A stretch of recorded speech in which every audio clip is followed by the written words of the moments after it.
Hi all you lovely kings, queens, and in-betweens, and welcome back to the channel. Today we're diving into the swoon-worthy and emotionally charged world of Under the Oak Tree, the novel, Volume 1 by Suji Kim. A tale of second chances, personal growth, and a love story so tender, it'll make you want to curl up in a cozy corner and sigh dramatically. But before you grab your tissues, let's talk about why this book both enchants and frustrates. At its heart, Under the Oak Tree is about the delicate, halting love story between Maximilian, a young woman burdened by a lifetime of insecurities, and Riftan, her steadfast, legendary husband. Maxi is not your typical romance heroine. She stutters, avoids confrontation, and has spent most of her life shrinking into herself to survive the harsh judgment of her father. Riftan, on the other hand, is the epitome of a knight in shining armor, celebrated, skilled, and larger than life. Their dynamic is fascinating precisely because it isn't perfect. After a rushed and emotionally distant wedding, Riftan vanishes to fight in a war for 3 long years, leaving Maxi to grapple with the insecurities and negative emotions that have always plagued her. When he finally returns, they're practically strangers, and the story focuses on their tentative attempts to build the relationship from the ground up. This isn't an instant love fairy tale. It's a slow, sometimes awkward dance toward trust and understanding. Riftan's quiet strength acts as a counterbalance to Maxi's vulnerability,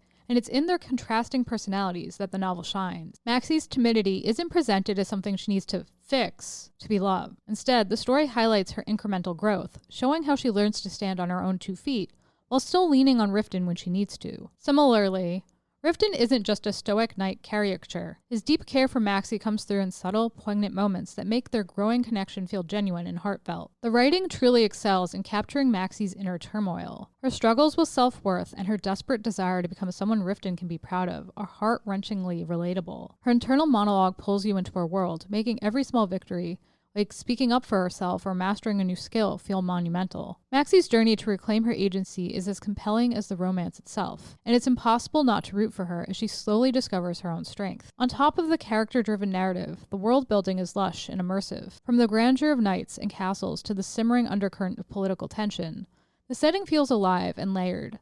The story balances just the right amount of court intrigue to keep things engaging, without detracting from the central love story. The medieval atmosphere is richly detailed, yet it never feels overwhelming, allowing the romance and Maxi's personal growth to remain the focus. What makes Under the Oak Tree stand out is its refusal to rush through the messy process of love and self-discovery. It's a patient, thoughtful story that invites you to linger in its world, even as you find yourself rooting for these 2 flawed but endearing characters to find their way to happiness. But let's talk about the ending. Here's the thing.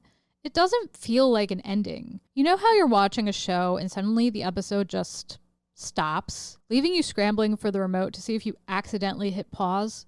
That's what this feels like. It's not a cliffhanger so much as a, wait, what? The book doesn't come to a natural conclusion. Instead, it halts midstream, almost like the story just got up and left the room. Now I get it. It's the first volume in a series, and maybe the intent was to leave readers desperate for more. Mission accomplished! But I would have appreciated at least a sense of resolution for this chapter of the story. Instead, it feels like someone ripped out the last few pages and whispered, "Guess you'll have to keep reading." Still, Under the Oak Tree is a beautifully written, emotionally rich novel that pulls you into its world and characters. If you're okay with an abrupt ending and ready to dive into the next volume, this one is worth the read. Just don't blame me if you find yourself yelling, "But what happens next?" into the void. And there you have it, my review of Under the Oak Tree Volume 1 by Suji Kim. What did you think of my review? Did I leave anything out? How do you feel about Maxi and Riftan? What did you think of the writing? Let me know down below in the comments. I always like to know what you lovely kings, queens, and in-betweens think. And if you like what you saw here today, please smash that like button until it's blue. Subscribe, ring that bell so you always know what's up. And I'll catch you all in the next one. Bye, guys!